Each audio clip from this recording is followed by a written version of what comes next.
रूपाय व्यासरूपाय विष्णवे नमो वै ब्रह्मनिधे वासिष्ठाय नमो नमः।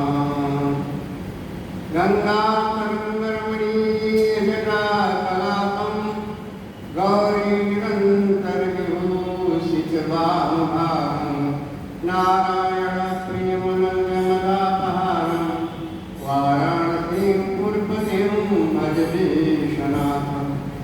यस्यां ते च विभाति भूतस्तुता देवापदामस्तके बाले भागविन्दुगले च गर्वं निःशोरश्रीव्याघ्रा तोयं भूतिभूषणा सर्वरा दुर्वा सर्वाधिका सर्वया सर्वगता शिवा श्रीशङ्करः सशङ्खचक्रं सकिरीटकुण्डलं सतीर्भद्रं साशीर्षं सार्वशस्त्रशोभितोषभं नमामि विष्णुं शिरसा चतुर्भुजम्। वंशीविभूषितकरानवनीरगात् पीताम्बराधरनिर्मफलाधरोषा पूर्णेन्दुसुन्दरमुखाधरनिर्मनेत्रात् कृष्णात्परं किमपि तत्त्वमहं न जाने।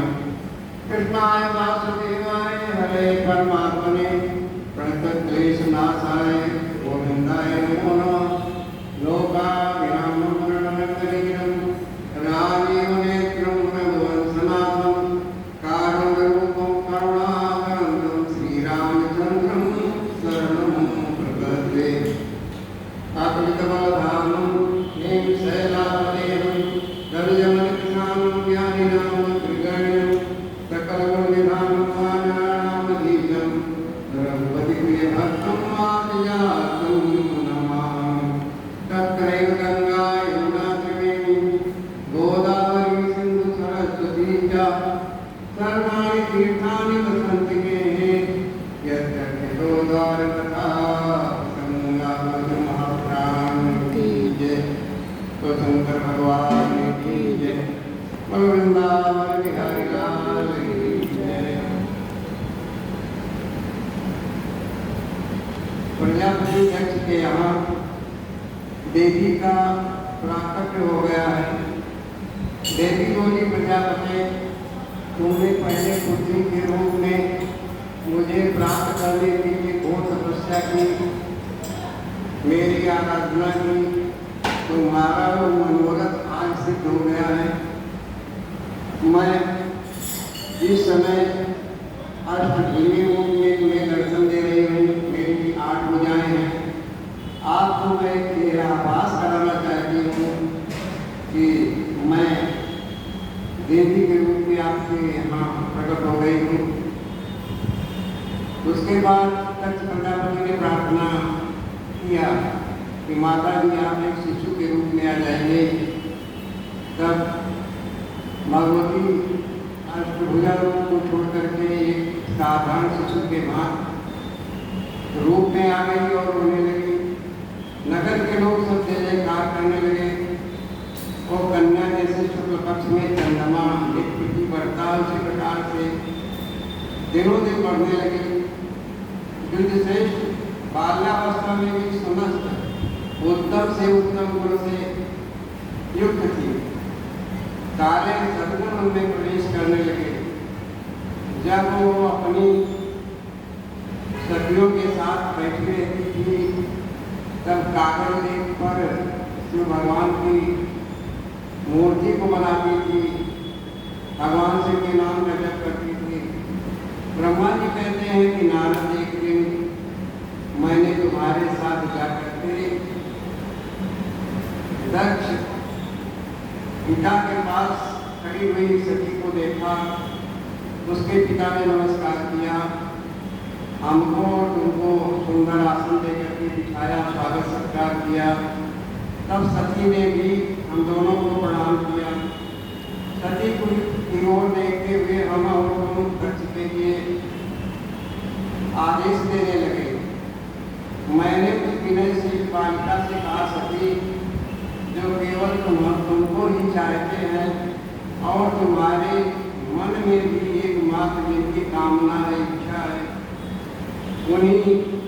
कर्तव्य महादेव जी को तुम पति रूप में प्राप्त करो, जो तुम्हारे सिवा दूसरी स्त्री को पत्नी रूप में न तो ग्रहण कर सकते हैं, न करते हैं और न भविष्य में कभी करेंगे। नारद सती से ऐसा कह करके मैं दक्ष के घर में बड़ी देर तक ठहरा रहा। फिर उनसे विदा लेकर के हम दोनों अपने अपने स्थान पर चले गए। मेरी बात को सुन करके दक्ष प्रजापति को बड़ी प्रसन्नता हुई। अब सती कौमारावस्था को प्राप्त करके तरुण अवस्था को प्राप्त कर चुकी थी। युवावस्था को प्राप्त होने पर दक्ष प्रजापति के मन में चिंता होने लगी कि मेरी पुत्री को किस प्रकार से मैं महादेव के साथ विवाह करूंगा। दक्ष प्रजापति की पुत्री जो थी सती सब गुण संपन्न शोभा से थी। सती स्वयं भी महादेव जी को पाने के लिए प्रतिदिन अभिलाषा करती थी, इच्छा करती थी और उनके नाम का जप करती थी। उनको प्राप्त करने के लिए हर संभव प्रयास करती थी। अब पिता के मनोभाव को समझ करके वो माता के निकट गई। सती रूपी परमेश्वरी शिवा अपनी माता बीने के पास जाकर के भगवान शंकर की प्रसन्नता के लिए तपस्या करने के लिए उससे आज्ञा मांगी। दक्ष प्रजापति की पत्नी बीएनडी ने उन्हें शंकर जी को प्राप्त करने के लिए तपस्या करने के लिए आज्ञा दे दी। इस प्रकार वो घर में रह करके अपने गृह में रह करके ही भगवान शंकर की प्रार्थना करने लगी, पूजा करने लगी। एक नंदा व्रत होता है जिसका विवाह नहीं होने को होता है। नंदा व्रत जो है 1 वर्ष के लिए होता है। अगर कोई भी कुमारी कन्या नंदा व्रत करती है तो 1 साल के बाद उसका विवाह संपन्न हो जाता है। तो सती ने नंदा व्रत धारण करने के लिए पालन करने लगी। आश्विन मास में, जिसको कुआर महीना कहते हैं, प्रतिपदा, षष्ठी और एकादशी तिथियों में गुड़, भात और नमक मिला करके भगवान शंकर की पूजा करती थी। कार्तिक महीने में चतुर्दशी को मालपुआ और घी से भगवान भोलेनाथ की पूजा करती थी। और मार्गशीर्ष के महीने में कृष्ण पक्ष की अष्टमी को तीर्थ जौ और चावल से भगवान शंकर की पूजा करती थी। पौष के महीने में शुक्ल पक्ष की सप्तमी को खिचड़ी का भोग लगाती थी। माघ की पूर्णिमा को रात्रि भर जागरण करके सवेरे उठ करके प्रातः काल नदी में स्नान करती पूजा करती थी। फाल्गुन के महीने की कृष्ण पक्ष की चतुर्दशी को रात्रि में जागरण करके चारों प्रहर में शिव की पूजा करती थी। चैत्र के महीने में शुक्ल पक्ष की चतुर्दशी को वह दिन रात शिव का स्मरण करते हुए समय बिताती और घाट के फूलों तथा दावनों से भगवान शिव की पूजा करती। वैशाख शुक्ल पक्ष की तृतीया को सती तिल का आहार करके रहती और नए जल के भाग से रुद्रदेव की पूजा करती थी। ज्येष्ठ के महीने में पूर्णिमा की रात में सुंदर वस्त्रों तथा वटकटैया नाम की वनस्पति होती है, इसमें घाटी होती, उसके फूलों से शंकर भगवान की पूजा करती। आषाढ़ के महीने में चतुर्दशी को काले वस्त्र और वटकटैया के फूलों से रुद्रदेव की पूजा करती थी। श्रावण के महीने में शुक्ल पक्ष अष्टमी और चतुर्दशी को यज्ञोपवीत जनेऊ वस्त्रों तथा उस याद की पद्धति बना करके भगवान शंकर के समक्ष शिवलिंग के बैठ करके पूजा करती थी। इस प्रकार नंदा व्रत पूर्ण रूप से समाप्त करके भगवान शिव में अनन्य भक्ति, अनंत श्रद्धा रखती हुई सती एकाग्रचित्त होकर के बड़े प्रेम से भगवान शिव के ध्यान में लगी। नारद इसी समय सब देवता ऋषि भगवान विष्णु और ब्रह्मा को आगे करके सती की तपस्या को देखने के लिए आए। सब लोगों ने सती की तपस्या को देख करके सती की भूल भूल प्रशंसा की और कहा ये भगवान शिव को अवश्य ही प्राप्त करेगी। सभी देवता ऋषि मुनि हाथ जोड़ करके स्तोत्रों के माध्यम से सती देवी की स्तुति करने लगे। प्रभु इसके बाद भगवान भोलेनाथ के पास विष्णु भगवान ब्रह्मा सभी देवता ऋषि मुनि जाकर के उनसे प्रार्थना करते हैं कि भगवान दक्ष प्रजापति की पुत्री सती आपकी अनन्य भक्त है और वो आपको पाने के लिए बड़ी श्रद्धा पूर्वक उसने नंदा व्रत का पालन किया है। श्री विष्णु देवताओं के द्वारा अनेक स्तोत्रों के माध्यम से भगवान भोलेनाथ की स्तुति की गई। भगवान शंकर प्रसन्न हो गए और बड़े जोर जोर से हंसने लगे। मुझ ब्रह्मा और विष्णु को अपनी पत्नी के साथ आया हुआ देख करके महादेव की हम लोगों से यथोचित वार्तालाप किया और आने का कारण पूछा। कुछ बोले कि अरे ब्रह्मा और विष्णु देवताओं का मुनियों, आप इस प्रयोजन से हमारे पास आए हैं, आप लोग निर्भय होकर के आने का कारण बताइए। स्तुति सुनने के बाद मेरा मन बहुत प्रसन्न हो गया है। ब्रह्मा जी कहते हैं नारद, महादेव जी के इस प्रकार आश्वासन देने पर पूछने पर भगवान विष्णु की आज्ञा से मैंने वार्तालाप प्रारंभ किया। मुझ ब्रह्मा ने कहा कि हमारा यहाँ आगमन हुआ है क्योंकि हम तीनों साक्षी हैं। हम सृष्टि के रचयिता हैं, भगवान पालन करता है और उनके रूप में आप संहार करता है, तो आपसी सहयोग की बहुत आवश्यकता है। हम ब्रह्मा ने कहा हम पत्नी से युक्त हैं, विष्णु भगवान लक्ष्मी से युक्त हैं, आप जो है एकाकी जीवन व्यतीत कर रहे हैं, इसलिए आपसे पूर्ण सहयोग की अपेक्षा है। कुछ ऐसे राक्षस होंगे संसार में, इस ब्रह्मांड में, जो मेरे द्वारा मारे जाएंगे, कुछ विष्णु के द्वारा मारे जाएंगे, कुछ भगवती के द्वारा मारे जाएंगे और कुछ जो है आपके द्वारा मारे जाएंगे। लेकिन जब तक आपका विवाह नहीं होता है तब तक पूर्ण रूप से संसार में राक्षसों का विनाश नहीं हो सकता है। क्योंकि जब आप पत्नी को स्वीकार करेंगे, अपना विवाह करेंगे, तभी आपके बीच से पुत्र होगा और आपके द्वारा जो पुत्र उत्पन्न होगा उससे कुछ राक्षस मारे जाएंगे। तभी जाकर के ब्रह्मांड में, जगत में शांति पूर्वक लोग जो है संसार के प्राणी जी सकेंगे।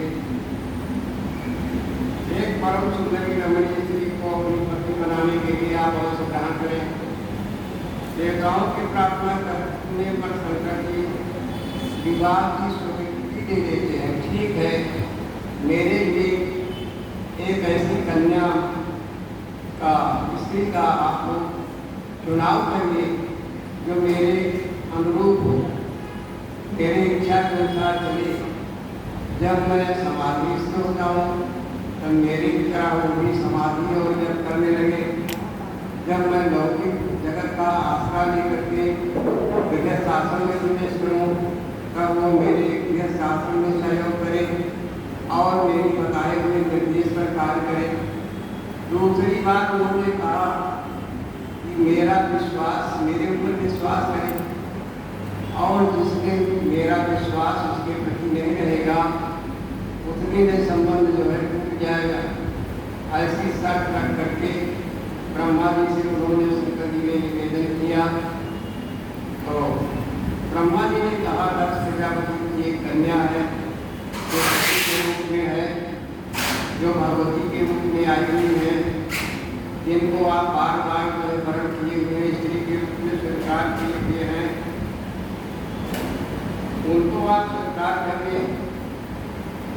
तब शंकर जी ने कहा ठीक है, ब्रह्मा जी कहते हैं सती के मनोभाव को जानते थे। जब भोलेनाथ ने सती से कहा कि तुम्हारे मन में क्या इच्छा है, तुम्हारी तपस्या तो पूर्ण हो गई है, तुम मुझसे कोई वर मांग लो। तो सती के मन में लज्जा आई। उन्होंने कहा कि प्रभु, यदि आप मुझे वर देने के लिए आए हैं, वर देना ही चाहते हैं, तो आप मेरी इच्छानुसार कर दीजिए। मेरे मन में जो इच्छा है उसको पूर्ण करके। इस प्रकार से सती ने बड़ी बुद्धिमानी पूर्वक भगवान शंकर से वर मांगे। तब सती ने लज्जा को रोक करके कहा कि प्रभु, मैं भी आपका वर्ण करना चाहती हूँ। तब वह लीलाधारी शंकर स्वयं सती से बोले, देवी, तुम स्पष्ट रूप से अपनी मांग नहीं रख रही हो। मैं स्वयं कह रहा हूँ कि तुम मेरी पत्नी बन जाओ। इस प्रकार सती बोली, देवाधिदेव महादेव, आप मेरे पिता से तय करके वैवाहिक वैदिक से मेरे साथ पाणी ग्रहण करो, मेरा विवाह करो। ब्रह्मा जी भगवान शंकर से आज्ञा पा करके दक्ष प्रजापति के घर जा करके दक्ष को विवाह के संबंध में बताया। दक्ष, मेरे प्रिय पुत्र, अब आपको सती के विवाह के संबंध में कोई चिंता करने की आवश्यकता नहीं है। मैंने भगवान शिव से स्वीकृति ले ली है, वह आपकी पुत्री को पत्नी के रूप में स्वीकार करेंगे। इसलिए अब विवाह का साधन बनाइए, विवाह रचाया जाए। दक्ष प्रजापति ने मंडप की तैयारी की और भली भांति विचार करके ऋषियों मुनियों को, सबको, गंधर्व को, सबको निमंत्रण दे करके बुलाया और एक महान उत्सव रचाया गया। सभी देवता ऋषि मुनि आए, प्रसन्नता पूर्वक मंगल गीत का उच्चारण करने लगे, गीत गाने लगे। इस प्रकार भगवान शंकर तथा सती का विवाह संपन्न हुआ। भगवान शिव सती की विदाई करवा के आनंद पूर्वक सती को लेकर के हिमालय के कैलाश शिखर पर पहुंच गए। अन्य स्थानों पर नाना प्रकार की लीलाएं करने लगे तथा बहुत काल तक विहार करते रहे। नारद जी बोले कि दादा, आपने भगवान शंकर तथा देवी सती के मंगलकारी सुंदर यश का गुणगान किया, मुझे कथा का श्रवण कराया। आप पुनः प्रेम पूर्वक उनके यश का वर्णन कीजिए कि लीला विशाल भगवान भोलेनाथ ने कौन सी लीलाएं सती के साथ की। शिव दंपति ने वहाँ आकर के कौन सा चरित्र किया था। ब्रह्मा जी ने कहा उन्हें, वह दोनों दंपति लौकिक गति का आश्रय लेकर के नित्य निरंतर क्रीड़ा करते रहे और सती को सुख लेते रहे। बाद में महादेवी सती को अपने पति शंकर का वियोग भी प्राप्त हुआ। तो नारद जी चौंक गए। नारद जी ने पूछा कि किस कारण से सती और भगवान भोलेनाथ का वियोग हुआ है। ये कथा बड़ी रोचक है, मुझे तो बड़ा आश्चर्य हो रहा है।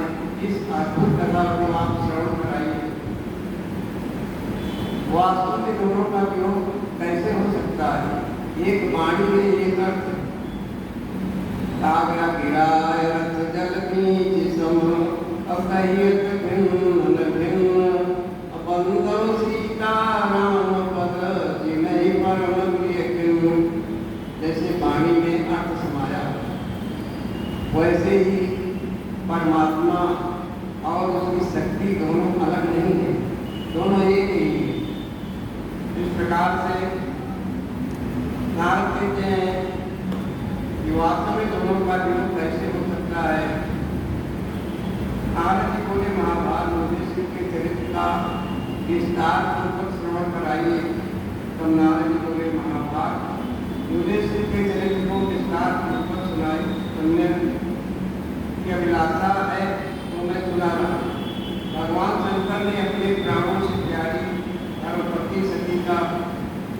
इसलिए त्याग किया। ये घटना मुझे बड़ी विचित्र ज्ञान पड़ती।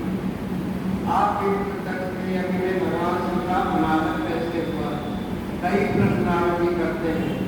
और महापिता के यज्ञ में जा करके सती ने अपने शरीर को कैसे आहुति दे दी, अपने शरीर को भस्म कर दिया। इसके बाद में क्या हुआ, इसके बाद वहाँ क्या हुआ, भगवान महेश्वर ने क्या किया, क्या क्रिया हुई, ये सब बातें उसे कहिए। ब्रह्मा जी ने कहा, मेरे पुत्र राम नारद, तुम महर्षियों के साथ बड़े प्रेम से भगवान शंकर का एक चरित्र सुनो। नारद, ये सब भगवान की लीला है। एक समय की बात है, तीनों लोगों में विचरण करने वाले लीला के साथ भगवान रुद्र सती के साथ पैर पर सवार होकर के पृथ्वी पर भ्रमण कर रहे।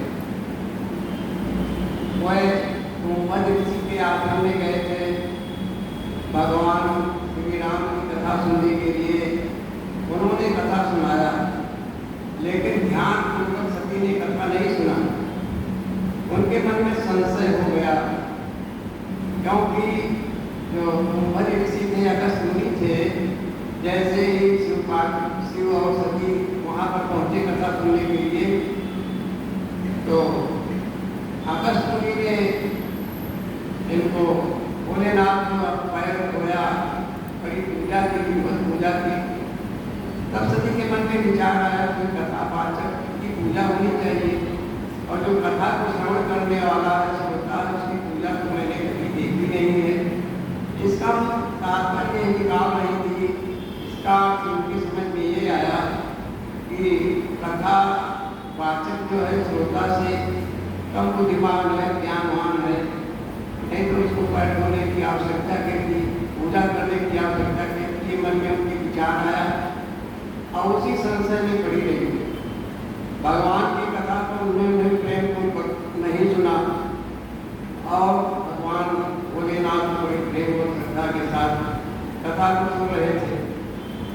और वहाँ से जब कथा को सुन करके वापस आए, सती को नंदी पर बिठा करके स्वयं आए, तो दंडकारण्य में जैसे ही प्रवेश करते हैं, तो घूमते घूमते दंडकारण्य में आए। वहाँ उन्होंने लक्ष्मण के सहित श्री राम को देखा, जो रावण द्वारा छत्र पर ग्रहण कह गई सीता को खोज फेंकते। वह आसीते उच्च स्वर में पुकार रहे थे, और इतने व्यथित थे या लीला कर रहे थे। हे कदम्बिक, हे मधुकर सेनी, तुम देखी सीता मृग नहीं। वृक्ष क्या बताए, पक्षी क्या बताए, लेकिन व्याकुलता इतनी थी या लीला के लिए कि पक्षियों से पूछ रहे हैं, वृक्षों से पूछ रहे हैं। किसी ने सीता को देखा है के लिए कहते कि पूछे रघुराय सुधिया जनक लली की, पूछे रघुराय सुधिया जनक लली की। आरिल हंस हरेवा जातक कितमोर, पपिहा तुम्ही बता दे, तो सीता के निहोर रघुबर खड़े गिराह में। अब पूछत दो भाई, पूछत दो भाई, सुधिया जनक लली की, पूछे रघुराय सुधिया जनक लली की। तो इस प्रकार व्याकुल थे कि वृक्षों से पूछ रहे हैं, मृगों से पूछ रहे हैं, बस पक्षियों से पूछ रहे हैं कि सीता को किसी ने देखा। वहाँ दंडकारण्य में जब घूम रहे थे, तो पार्वती जी के मन में शंका हुई, उनकी तरफ देखती रही, और शंकर जी ने जैसे देखा तो उन्होंने प्रणाम किया, जय सच्चिदानंद घनश्यामा। सच्चिदानंद का नाम लेकर के उन्होंने प्रणाम किया। पार्वती जी के मन में शंका हुई कि शंकर जगत बंद जगदीशा, असुर नर मुनि जिन्नाहि सीसा। जो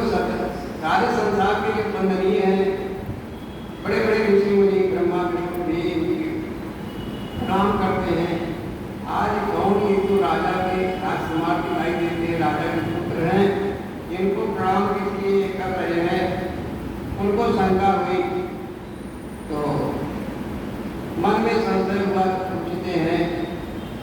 पूछती है उनसे भगवान भोलेनाथ से। भगवान भोलेनाथ ने कहा ये जो दोनों भाई हैं ये कौशल राजकुमार हैं, राजा दशरथ के पुत्र हैं।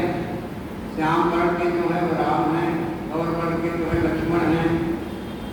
ये यहाँ दंडकारण्य वन में लीला कर रहे हैं, घूम रहे हैं और मेरे जो प्रभु है इन्हीं का नाम है हमेशा रखता रहता, रात दिन में इनका नाम लेता रहता। इनकी समझ में नहीं आया, बार बार प्रश्न कर रही थी। तब शंकर जी ने कहा तुम्हारे हृदय बहुत संदेह तो किन जाए परीक्षा ले। अगर तुम्हारे मन में संदेह है तो जाकर के परीक्षा ले लो, जिससे कि आपके मन का भ्रम निकल जाए। तब उसके बाद जब शंकर जी का आश्वासन पा गई तो सती वहां से गई। तो भक्त शंकर ने कहा तब तक मैं वट वृक्ष की छाया में बैठा रहूंगा जब तक तुम वापस नहीं आओगी। जा करके वहां पर अपना जो संशय उसको दूर करो। अब सती जब वहां पर जाती है तो सती ने कहा ब्रह्मा विष्णु और सब देवता आपकी सेवा करते हैं, मुझे आश्चर्य हो रहा है। देवी शिव ने कहा देवी सुनो, मैं प्रसन्नता पूर्वक यथार्थ बात कहता हूँ, मैं आपसे छल नहीं करता। वरदान के प्रभाव से ही मैंने इन्हें आदर पूर्वक प्रणाम किया है। ये दोनों भाई वीरों द्वारा सम्मानित हैं, सूर्यवंशी हैं। तो अंत में शंकर जी ने कहा मोरे कहे संशय जाई विधि विपरीत भलाई नाई। पति की बात को पत्नी न माने तो समझ लीजिए कि परिवार टूट जाता है, क्योंकि पति को परमेश्वर कहा गया है। लेकिन शंकर जी ने समझ लिया इसमें भलाई नहीं है। सती के मन में जो है छोटा संशय नहीं, एक बहुत बड़ा भारी विस्मय हो गया है इनको। कहा कि ठीक है जाओ, लेकिन अपने विवेक का इस्तेमाल करके परीक्षा करना। तब सती इस प्रकार तुम्हारा मोह प्रबंधन हो जाए वो करो तो वहां जाकर परीक्षा कर दो, तब तक मैं बरगद के पेड़ के नीचे बैठा रहूंगा। ब्रह्मा जी कहते हैं कि नारद भगवान शिव की आज्ञा से भगवती सती वहां गई और मन ही मन सोच रही थी किस प्रकार से परीक्षा लूं। सोचने लगे कि ये तो ब्रह्मचारी है, जंगल में घूम रहे हैं, ऐसे राजकुमारों की परीक्षा किस प्रकार से लूं। फिर सोचा कि मैं सीता जी का रूप बना करके उनके पास जाऊंगी। यदि राम साक्षात विष्णु का अवतार होंगे तो ये सब बात जान लेंगे, अन्यथा मुझे नहीं पहचानेंगे। ऐसा विचार करके सीता बन करके श्री राम की सभी परीक्षा लेने के लिए गई। तो कोई भी व्यक्ति किसी का रूप बना सकता है, स्वरूप को बना सकता है, स्वरूप को प्राप्त कर सकता है, लेकिन स्वभाव नहीं बदल सकता। स्वभाव जो है वो नहीं होता है, उसमें बनावट नहीं आ सकती। तो इस प्रकार से सीता जी का रूप बना करके सती वहां पहुंचती हैं। तो लक्ष्मण को बड़ा विस्मय हुआ। तो आगे निकल रहे थे, लक्ष्मण कुछ बोल नहीं रहे, क्योंकि लक्ष्मण छोटे भाई थे। कभी भी उन्होंने कोई तर्क वितर्क नहीं किया भगवान राम से। तो उसके बाद देखा, सती ने सोचा कि हमको शायद देख नहीं पाए। फिर आगे आगे जिस रास्ते से राम और लक्ष्मण जा रहे थे उस रास्ते में आगे करके चलने लगे। तब लक्ष्मण जी के समझ में आया कि ये कोई बनावटी है, सीता जी नहीं है, क्योंकि सीता कभी राम के आगे नहीं चल सकती है। सीता जो पीछे चलती थी भगवान राम, माया कभी भगवान से से आगे नहीं बढ़ सकती है, क्योंकि उन्हीं की माया। तो उनके मन में संशय हुआ, लेकिन कुछ बोले नहीं। तब भगवान राम ने कहा कि माता जी, हमारे स्वामी भोलेनाथ महात्मा हैं, विपिन अकेली फिरहु के इस जंगल में अकेले क्यों घूम रही हैं? अकेले ही एकाकीपन बहुत खतरनाक होता है। जब सीता अकेली थी, अकेली साथियों ने उनका हरण कर लिया है, आप इसलिए यहाँ पर घूम रहे हैं। तब सती के मन में हाथ गलानी हुई कि मैं शंकर कर कहा न माना, मैंने अपने पति की आज्ञा का उल्लंघन कर दिया, उनकी बातों पर विश्वास नहीं किया। अब मेरा विस्तार कैसे होगा? तो उसके बाद वापस आती है जब, तो शंकर जी पूछते हैं कि आपने कुछ परीक्षा दी, आपके मन का संशय, आपके मन का भ्रम जो है दूर हुआ क्यों? तब सती को लज्जा थी और पश्चाताप भी हो रहा था कि मैंने नामक परीक्षा देने के लिए मन में सोचा। तो कह रही है, फिर दोबारा झूठ बोल रही है। स्त्री का स्वभाव होता है, 8 और स्थितियों के अंदर होते हैं। साहस चपलता माया अभय विवेक सोच अदाया, ये 8 और है, जबकि उस समय त्रेता सत्युग में होते थे। अब तो उनका भंडार। तो सती झूठ बोल रही है शंकर जी से। कछुन परीक्षा लेन गोसाई, अकीन प्रणाम तुम्हारे नाई। जैसे आपने प्रणाम किया ना, वैसे मेरी समझ में आ गया, मैंने प्रणाम किया, कोई वार्ता नहीं की, कोई कपट नहीं थी, मैंने विश्वास किया। तो उमा कीन सीता कर देसा, तब प्रभाव सब शंकर देखा। शंकर की तो अंतर्यामी, अपनी तपस्या के प्रभाव से जो भी घटना घटी थी, सती ने जो भी रूप बनाया था, सब उन्होंने अपने तप के प्रभाव से देख लिया। तो उसके बाद फिर शंकर जी ने कहा कि जाओ अब करूं सती सन प्रीति, नष्ट व्यर्थ हो श्रुति मार्ग नीति। अगर इस शरीर में, जो सती का शरीर, इस शरीर से मैं प्रेम करता हूँ, पत्नीवत व्यवहार करता हूँ, तो हमारे वेद में, पुराणों में जो सिद्धांत बनाए गए हैं, वह सब जो है झूठे हो जाएंगे, असत्य हो जाएंगे। इसलिए उन्होंने सती से कहा, ठीक है जो आपने किया वो ठीक है, आप दूसरी कथा सुनाने लगे। और सती का मन बहलाने के लिए वहाँ पर गए और जाकर के समाधि लगा लिए। वहाँ पर 87,000 वर्ष की समाधि लगा करके, लेकिन सती को आत्मग्लानि थी। सती वही पास में बैठी रही, लेकिन अपने बाएं अंग में उन्होंने स्नान नहीं दिया। उन्होंने कहा बाएं अंग में सामने करना चाहिए, क्योंकि मेरे माता के स्वरूप है, इनका मैं दर्शन करूं। अब इनके साथ मैं पतिव्रत व्यवहार नहीं करूंगा। तो ये सब लीला के साधन है, भगवान भोलेनाथ की लीला है। भगवान को देख करके अंधकार के वन में श्री राम को परिचय नहीं पूछा, शंकर के सामने नहीं गए, क्योंकि वो कुछ समय था। क्योंकि जो अभिनय, जो लीला कर रहे थे भगवान पुरुषोत्तम राम, उसमें विघ्न पड़ जाता। वो तो प्रसन्न हो गए शंकर जी के, वाह आपकी लीला तो बड़ी न्यारी है। इतने आप व्याकुलता का परिचय दे रहे हैं कि पूछन चले लता रूपाती, आप लताओं से, वृक्षों से, पशुओं से, पक्षियों से पूछ रहे हैं। कितना सुंदर अभिनय है। शंकर जी प्रसन्न हो गए। वास्तव में जो रामलीला कहते हैं, रामलीला ही है। ये सब जो है जगत के लोगों को संदेश देने के लिए है कि शंकर जी का विश्वास न मानने के कारण सती को अग्नि कुंड में जलना पड़ा।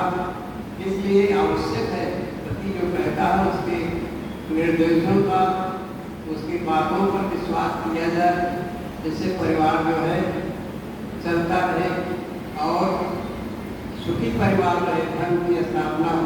और शंकर भगवान की जय। ओम नमः शिवाय, ओम नमः शिवाय, हर हर भोले नमः शिवाय, ओम नमः शिवाय, ओम नमः शिवाय, हर हर भोले नमः शिवाय। जटाधराय शिव जटाधराय, हर हर भोले नमः शिवाय। जटाधराय शिव जटाधराय, हर हर भोले नमः शिवाय। ओम नमः शिवाय, ओम नमः शिवाय, हर हर भोले नमः शिवाय। नंदीश्वराय शिव नंदीश्वराय, हर हर भोले नमः शिवाय। नंदीश्वराय शिव नंदीश्वराय, हर हर भोले नमः शिवाय। ओम नमः शिवाय, ओम नमः शिवाय, हर हर भोले नमः शिवाय। बिल्वेश्वराय शिव बिल्वेश्वराय, हर हर भोले नमः शिवाय। बिल्वेश्वराय शिव बिल्वेश्वराय, हर हर भोले नमः शिवाय। ओम नमः शिवाय, ओम नमः शिवाय, हर हर भोले नमः शिवाय। गंगाधराय शिव गंगाधराय, हर हर भोले नमः शिवाय। गंगाधराय शिव गंगाधराय, हर हर भोले नमः शिवाय। ओम नमः शिवाय, ओम नमः शिवाय, हर हर भोले नमः शिवाय। रामेश्वराय शिव रामेश्वराय, हर हर भोले नमः शिवाय। रामेश्वराय शिव